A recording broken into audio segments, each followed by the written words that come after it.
Oh, I forgot to say I do not own the rights to this music, so I can't play any music. Welcome, welcome, welcome. I apologize for the no vision today. My day's a little thrown off, like I said in the other video. Videos are not being found. Facebook is not cooperating with me, so I am thrown off today, but I am here nonetheless. The day is not going the way I planned, but it's okay. I was definitely planning to do this by noon today. Tomorrow, hopefully, I'll be back at noon. If not, I'll definitely keep you abreast of what time we will be meeting tomorrow. I just want to update you as well. I will be going live every day, but it may not be an instructional live every day. But I will go live every day, give you updates and give you information, let you know what you can do, what's going on and all of that. But pay attention to the worksheets, the assignments, and the videos that I'll be posting. You either see YouTube videos or videos of me where I'm talking, where I haven't put it on YouTube yet. So pay attention to that. I'm not changing the program. I'm still doing all of the concepts that I talked about. But since I lost that video yesterday and I was having some technical difficulty today, because we were going to talk about chakras today, but I'm unable to do that. So I'm going to switch it up a bit. But each day I will let you know what it is that we're going to be talking about. If you want to drop your email below, that's fine, because if you haven't gotten any of the information by now, drop your email below, or better yet, nope,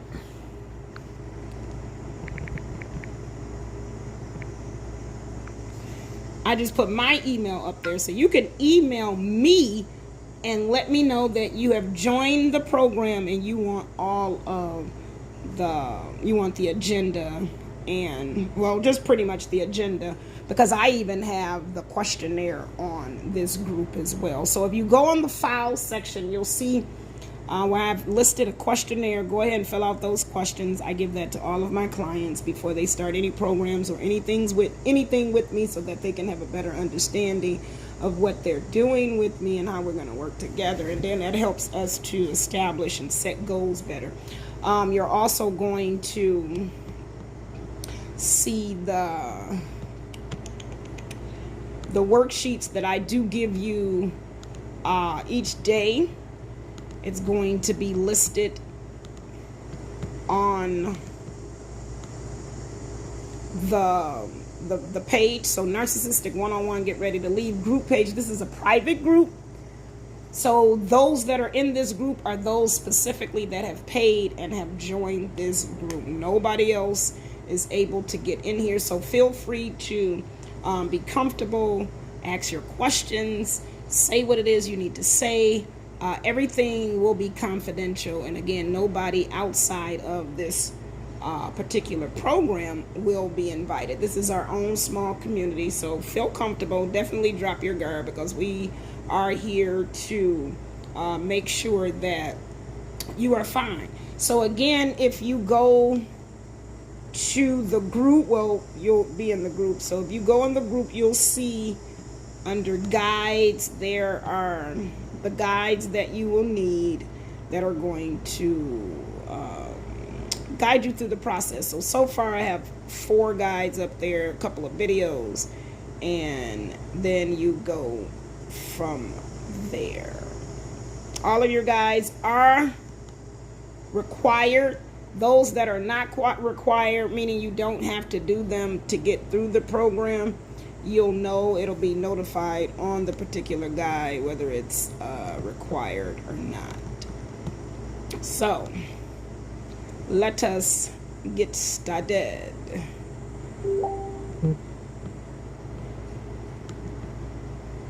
So yesterday we definitely talked about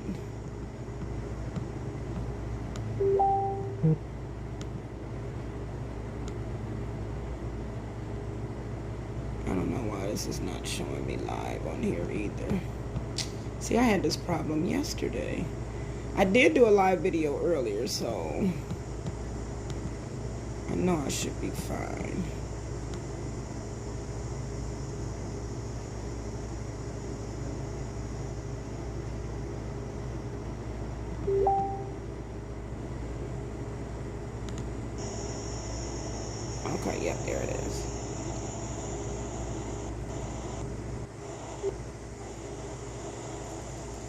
Okay.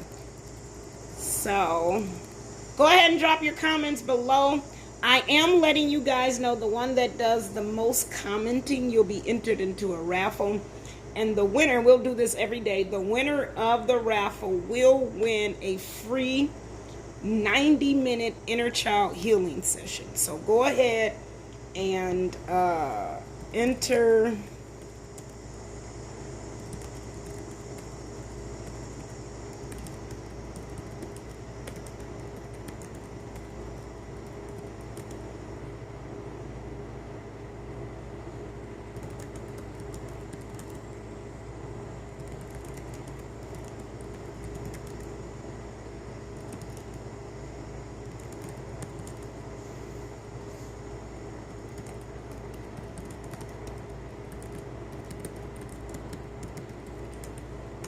Okay, so enter your comments below. The one who has the most comments at the end of the day, you'll be entered into the raffle. We'll do this each day, and the winner will be announced at the end of the 10 days. So I'll actually have two winners. So go ahead and enter your comments below. What else do I want to see? What else do I want to say? Okay. So we're going to go ahead and get started. We're going to review again. We're going to review yesterday because I have absolutely no idea what happened to that video. And then we're going to get started with today's video again. With today's assignment again. The video for you to watch for today is already on the group page, so I'm not really gonna dig deep and do another training on that because I already have the video for you, but I will go over the worksheet and the information for you and then briefly talk about it. So again, today we're going to talk about understanding narcissism and critical thinking, inner critical thinking, how to combat it. So a review of yesterday. Again, welcome for all of you who don't know me. My name is Coach Tanya, or Tanya K. Austin. I am the founder of the Trauma Recovery Room and Transformational Coaching Services, where I provide emotional healing to those women who are ready, willing, and able to take on that journey of healing from their past emotional pain. I specialize in people who have experienced emotional trauma as a kid or early childhood or any period in your life. And I help you to overcome that trauma, get your life in order, love yourself, find out what your purpose is, walk in your truth, and be comfortable with it. So I help you to overcome all of those things that have kept you back and at bay of living out your full and complete life.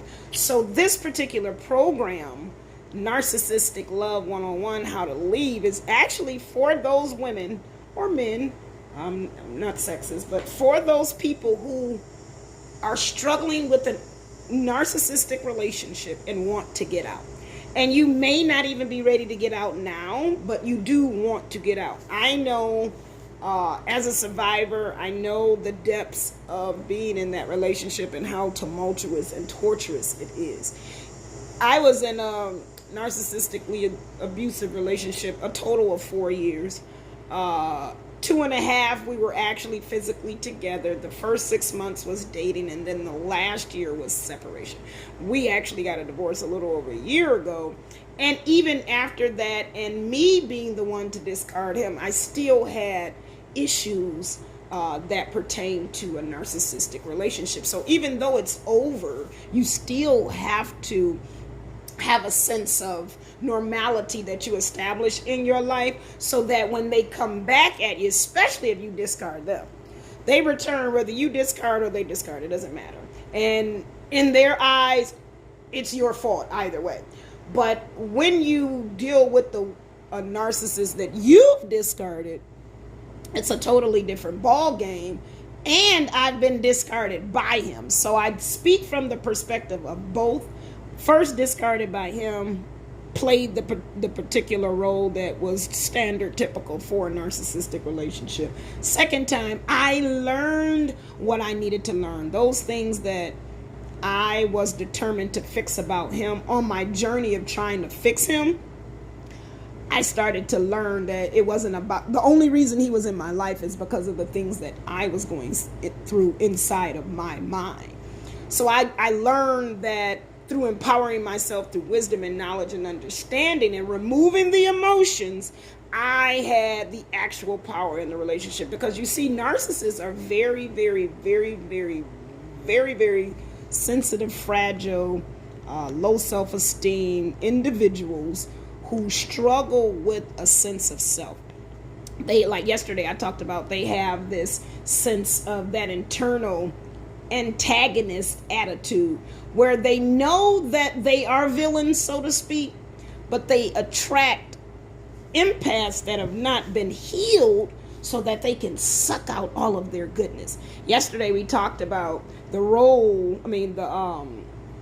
connection between the narcissist and the unhealed empath, and how they develop their relationship and their personalities, and how the empath develops theirs. So childhood trauma from constant criticism or overindulgence or super spoiled allows the narcissist to either take two roles and to put you in either of those roles. The first one, for the constantly criticized narcissist, and I talked about this yesterday, they had parents that were very harsh, very distant, very cold, not around them that much, not very loving, not very supportive, constantly criticized them for the things that they always did, hold on one second.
Sorry guys, I had my son come to the door.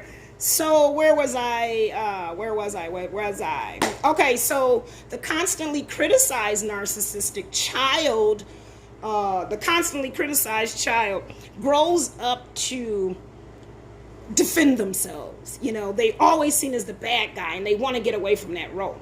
Or the overindulged narcissist on the other end is the over super spoiled, when the parents just praised and worshiped them and just whatever they wanted, they got it. So as they grow up, they have this specific understanding that they can either take out their revenge on the person, their mate, typically, for being constantly criticized.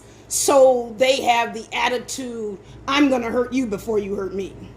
They have that. Those are the most abusive kinds. And then we also talked about the types of narcissists as well, the levels or the extremes of it. Then you have the overindulged ones. They pick you because they want you to continue that overindulging. So they either see you as the one that they're going to punish for treating them like they did, or they're seeing you as the one that is going to continue that spoiling. And sometimes, and I can even say, like my narcissist, he actually put me in both roles. He thought that he was going to punish me and I was going to super spoil him. And their minds are so fabricated with untruths, it's ridiculous. They definitely don't have a sense of accountability. They lack it in adulthood because they weren't taught it as a child.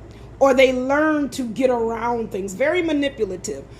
They show weaknesses as a child and get condemned for it. That's part of the constant criticism. So they grow up possessing certain traits because of that particular behavior.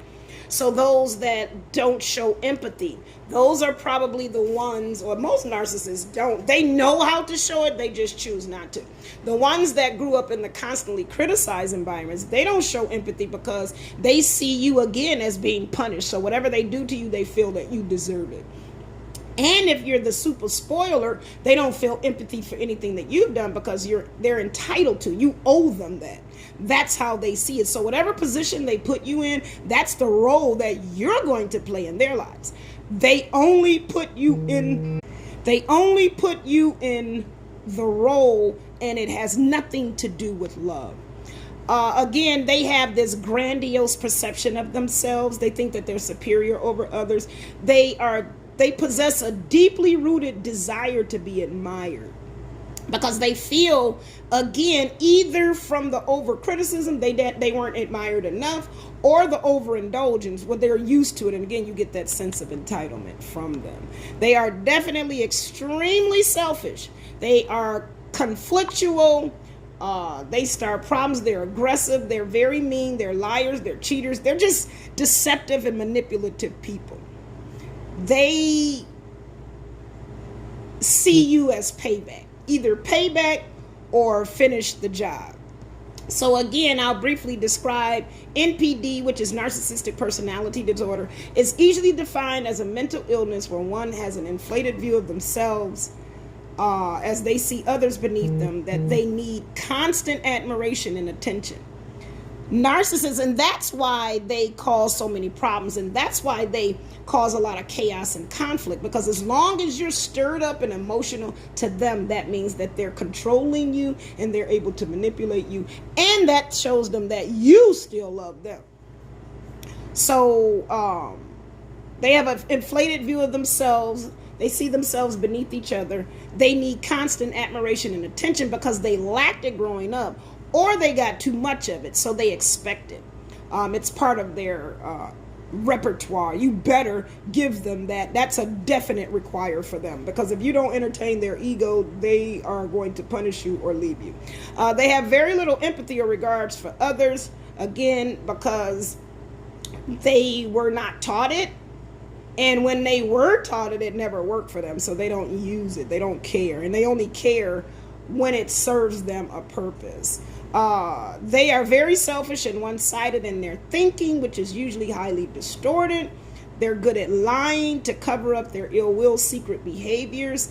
Definitely cheaters. They need to be stimulated at all times, and when one can't do it, the next one will. That's their attitude, and that's their method of thinking. That's how they move. But they have a very fragile and weak self-esteem. That's the amazing part about this, and that's why, which is why they go through such lengths to be an asshole to cover up the fact that they're fragile and have very low self-esteem. They don't want you to know that about them. So if you find that your narcissist, how they capture you, it goes in phases. They idealize you, which means that they put you on this pedestal. They love bomb you to capture your attention and to find out your weaknesses and see how they can play you later on. Once they get the information that they need from you, that's why it's important, and I've definitely learned this. Never tell your first 2-3 dates about your past life, because if they really want to get to know you, they're going to keep going out with you and they're going to ask you questions, but never spill your information. I made that mistake. We talked for like 4 hours our first conversation, and he got every bit of ammunition he needed. And what narcissists do is they mimic you. The parts of you that they like about themselves, they'll mimic those parts to you to make it seem like, oh my God, where have you been all my life? When they hear those words, oh, they're in heaven. They know that they've conquered and defeated the problem that's going to cause a problem for them being a narcissist in your life. So you definitely have a good description of what a narc truly is and how they became to be the way they are. Now let's talk about empaths. Empaths, I like to say, are the same as narcissists, just the other end of the spectrum. Narcissists are created out of the root cause of their mental illness, according to Mental Illness Society, Mental Health Association. Narcissism is a mental illness. I believe that an unhealed empath is on the same spectrum, just the other end. So it should be considered one as well, but that's just me, whatever. Because it's a mental illness that you've developed. People pleasing, mental illness. All those things deal with empaths who have been traumatized as a child, just as the narcissist. As the narcissist takes their anger and frustration outwardly onto other people, they treat other people bad.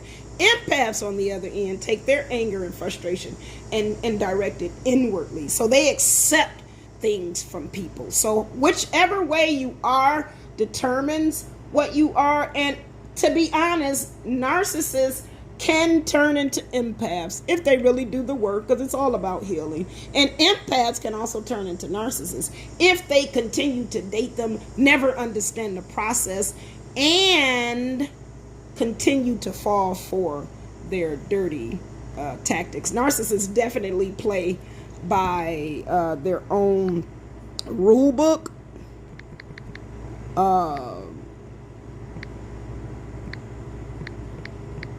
And I'm going to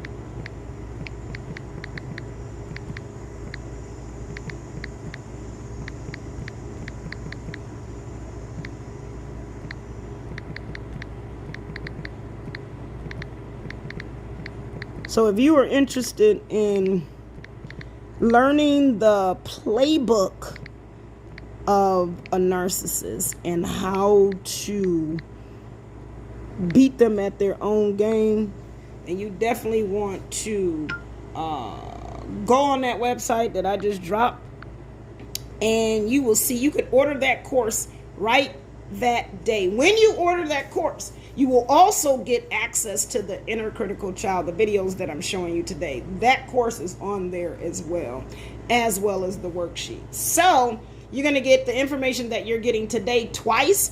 And in addition to that, you also get a free one-on-one 60-minute consultation call as well.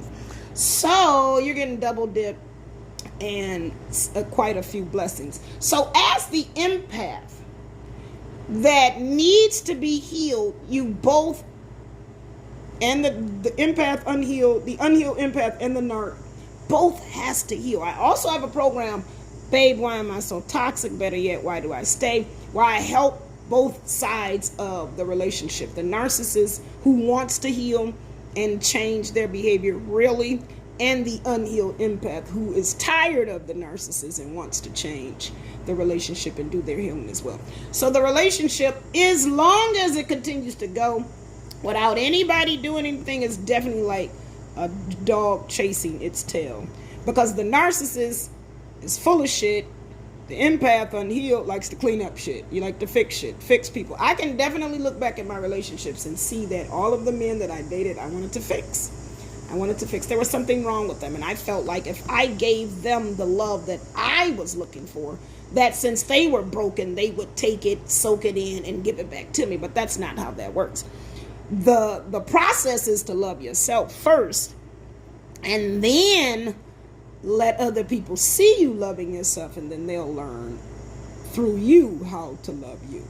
So that is pretty much a quick review of yesterday. Now I'm going to go over the shadow work questions that we talked about. The first one was, because shadow, for those of you who do not know what shadow work is, the shadow work is being able to tap into the dark parts of yourself that you kept quiet, maybe been embarrassed about, don't want others to see. You dig deep, find the root cause of it, fix it, heal it, and shine a light on it. So yesterday we talked about the narcissist and the empath and all of that. So then we got to the shadow work. The questions were, what parts of your past does the narc represent? We were talking about identifying when you fell for them, what made you fall for them. So again, you have this worksheet.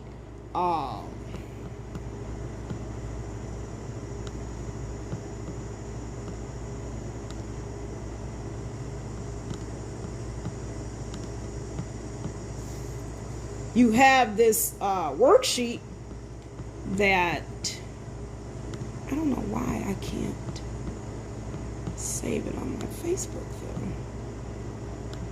Let's see if I can do that.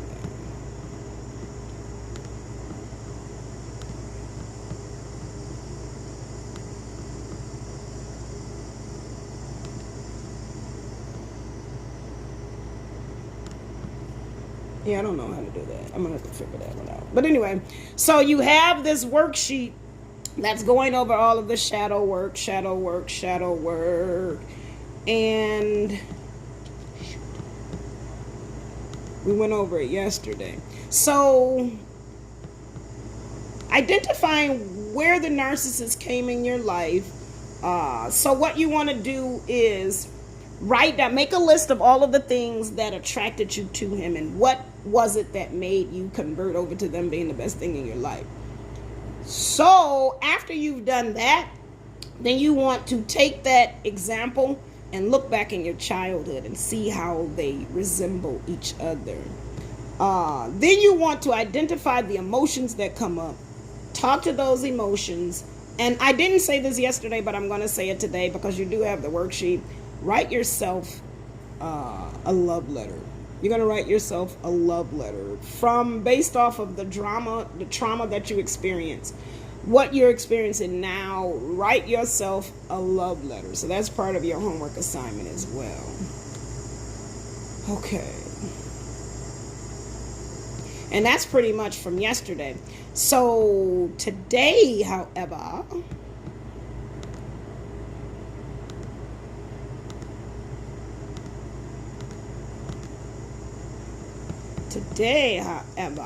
again, you have the video to watch. We're going to go over the inner critical voice, your personal hater worksheet, which is kind of brief. It's brief. Now ignore the invitation to the one-on-one personal call because you guys are going to get that anyway. This particular worksheet was a part of another program. Okay, so for the 4 critical ways to tame the voices. So if you watch the video, you talk about why we have those belief systems about ourselves. Again, it's all about the shadow work. There are assignments for you to do on there as well.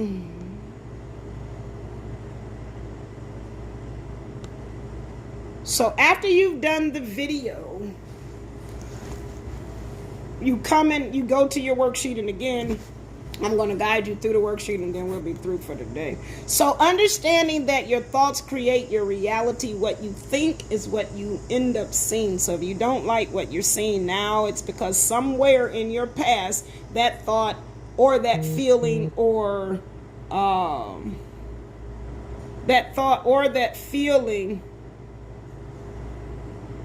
okay, that thought or that feeling.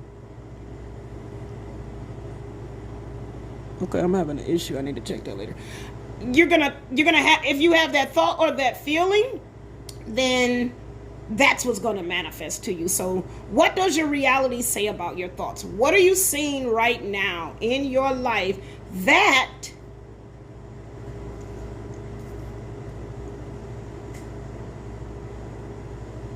reflects negativity, that reflects your pain, that reflects your feelings from the past, or that reflects situations that you want to rectify? So where do your thoughts come from? So the event takes place and it becomes the foundation of what you will think of for the rest of your life regarding a certain situation. So there's something called the downward spiral that I teach my clients, where you go and you look at the consequence to what's going on in your current situation, and you go back to the behaviors that you exemplify, the feelings that you had, the thoughts that stem, and it boils down to a particular situation that created that mindset development. So your mindset developed a certain way about certain things because of a certain situation, and during that situation, if you did not heal from it, or if it was not fixed or anything, then you're stuck. That mindset is stuck for you, and you definitely will have that, which is called an ego that's developed. And your ego is put in place to protect you. So those behaviors that you exemplify, or those thoughts or those feelings or the emotions as a child when this certain thing happened, if you don't change that behavior, if you don't heal from it, then you're going to exemplify those behaviors later in adulthood, and you're going to have those same thoughts. So oftentimes we think about ourselves in negative ways. So if you have the thought of you're not good enough, what you want to do is look and see what the result of that thought is. First of all, just look and see your situation now. That is the result of that thought. Then you want to go back to what behaviors that you do based off of those thoughts.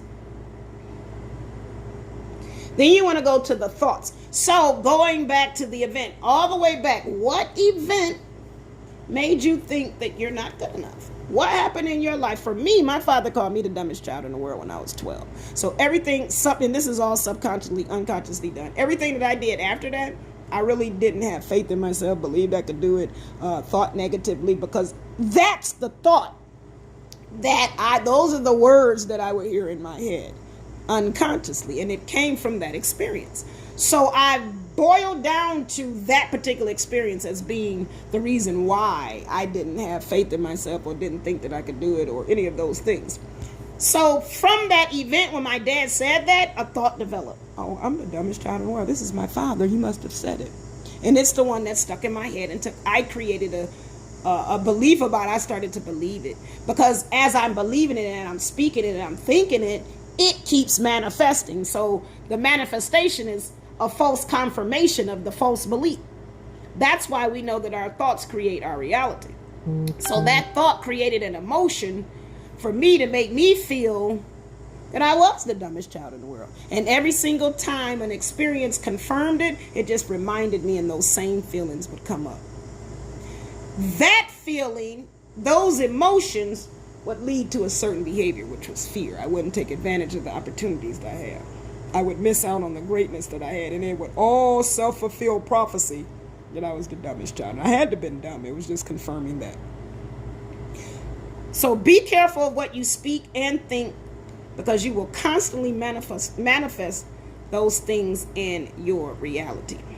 So what are the thoughts that you have about yourself?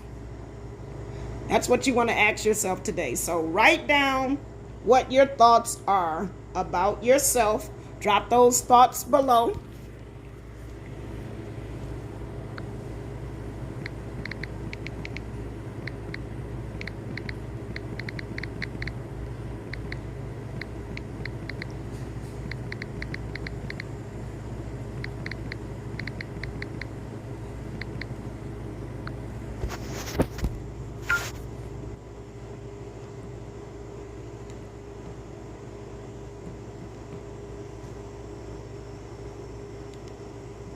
One of the questions, what thoughts do you have about yourself?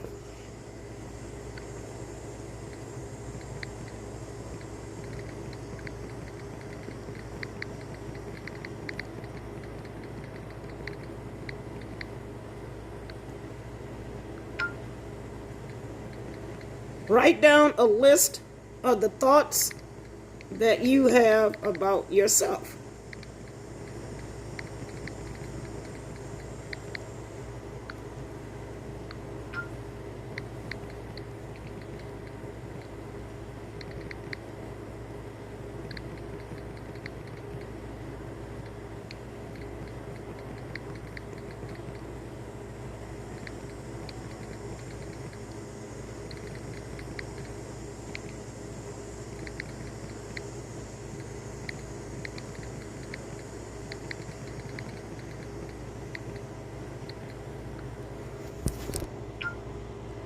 Okay, so what thoughts do you have about yourself? You want to ask yourself that question. So write a list of all of the thoughts that you have about yourself. Do not judge yourself. Don't do anything. After you've written that list, on the other side of the list, so you want to put thoughts about self. So you actually can do two lists, but write down the thoughts you have about yourself. And then on the other side, write where they come from. So trickle down and go back to where those thoughts came from. Then number 3, you want to ask yourself, what do you say about yourself to yourself and others through your behavior? So those negative thoughts,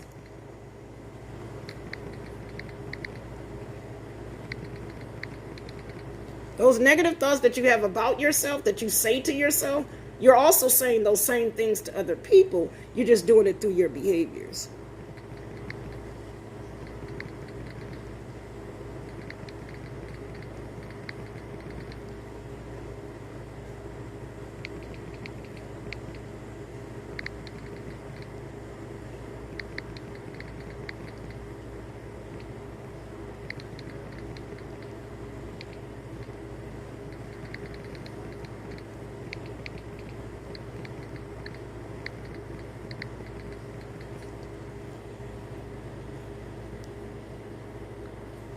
And then lastly, what do you see as different about yourself from those comments you mentioned in the above questions?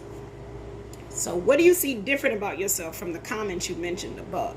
So answer the questions that are on the video that I posted for you. In addition to these, when you put them all together, again, write yourself a letter and talk about you as if you are someone else describing you. Use those words that others have said about you to match up those qualities that are most reflective of your true self. Make sure you also do the mediative exercise on the video as well. So there's an exercise for you to do on the video. There are questions for you to do on the video. And in addition to these questions, plus this particular assignment as well. So your assignment again is answering these questions. Then you're going to write that letter to yourself earlier. That was from yesterday. You're catching up. Today you're going to write a letter to yourself talking about so you're going to describe yourself to you. So you're going to pretend you're somebody else and take the things that people have said about you, the compliments and all of that. Write your letter and describe yourself to you. And that is all for today. So make sure you drop your questions below. Tag a friend. If you know someone that can benefit from this course, definitely let them know. Again, this is day 2. We have 8 more days. I will be going live, like I said, every day. But I won't be doing tutorials every day because I'll have videos that have already been created for you that I'll be posting. If there is no particular video that I have planned, then I will be going live and that will be a tutorial. But you'll definitely hear from me every day. I may do audio, I may be video, I don't know. But you'll definitely hear from me. So again, thank you for joining me. This is day 2. We're talking about critical inner thinking. Watch the video. Go on the group. Go on the what is this word? Guides on the group. Follow the guides, follow the files, and you will be good to go. So this is your girl, Coach Tanya. I will see you guys tomorrow. I'll post inside this group and inside the event page what I will be doing tomorrow. If you have any questions, let me know. Again, I have my email down there for you. And also, let me know what it is that you need from here. If you have any questions, concerns, comments, drop them below. So again, thank you so much, beloveds, for joining me. And I will see you guys tomorrow. Tomorrow, we'll probably talk about chakras, but I have to see what's going on with my system. If not, then we'll review today, and then we'll move on to the next entity. So this is your girl, Coach Tanya, and I will see you guys tomorrow. I'm out. Bye.